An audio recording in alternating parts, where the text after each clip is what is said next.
Le texte du jour est issu de Luc, le chapitre 7 et les versets 1 à 10. Après avoir achevé tous ses discours devant le peuple qui l'écoutait, Jésus entra dans Capernaum. Un centenier avait un serviteur auquel il était très attaché et qui se trouvait malade, sur le point de mourir. Ayant entendu parler de Jésus, il lui envoya quelques anciens des Juifs pour le prier de venir guérir son serviteur. Ils arrivèrent auprès de Jésus et lui adressèrent d'instantes supplications, disant « Il mérite que tu lui accordes cela, car il aime notre nation, et c'est lui qui a bâti notre synagogue. » Jésus, étant allé avec eux, n'était guère éloigné de la maison quand le centenier envoya des amis pour lui dire « Seigneur, ne prends pas tant de peine, car je ne suis pas digne que tu entres sous mon toit. C'est aussi pour cela que je ne me suis pas cru digne d'aller en personne vers toi. Mais dis un mot, et mon serviteur sera guéri. Car moi qui suis soumis à des supérieurs, j'ai des soldats sous mes ordres. Et je dis à l'un, va, et il va. À l'autre, viens, et il vient. Et à mon serviteur, fais cela,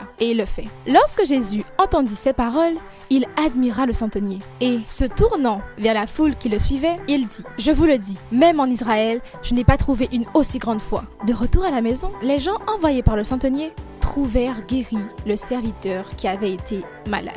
Faisons un bond dans l'histoire. Jésus est à Capernaum, une province de Galilée. Dans cette même ville se trouve malade et sur le point de mourir un serviteur affectionné par son maître, un centenier, un officier romain qui commande une troupe de 100 hommes.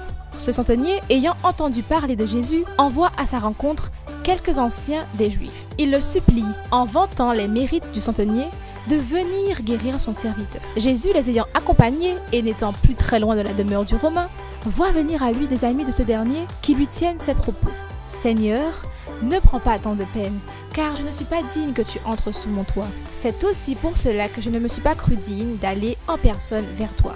Mais dis un mot, et mon serviteur sera guéri. » Ils poursuivent en lui faisant comprendre qu'un ordre de lui suffira à guérir son serviteur, de la même manière qu'un ordre du centenier suffit à obtenir obéissance de ses subordonnés. À ces mots, Jésus admire ce centenier et dit à la foule qui le suivait, selon la Bible en français courant, « Je vous le déclare, je n'ai jamais trouvé une telle foi.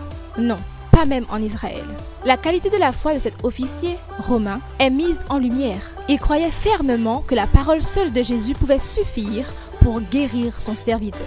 Lorsque les gens envoyés par le centenier retournent à sa demeure, ils trouvent le serviteur guéri.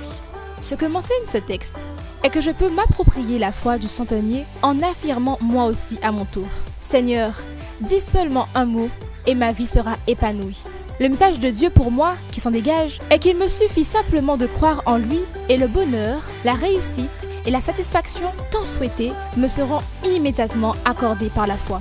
Seigneur, accorde-moi la sagesse et l'intelligence dont j'ai besoin pour réussir mon année universitaire. Augmente ma foi et montre-moi le chemin que tu as tracé pour moi. Amen.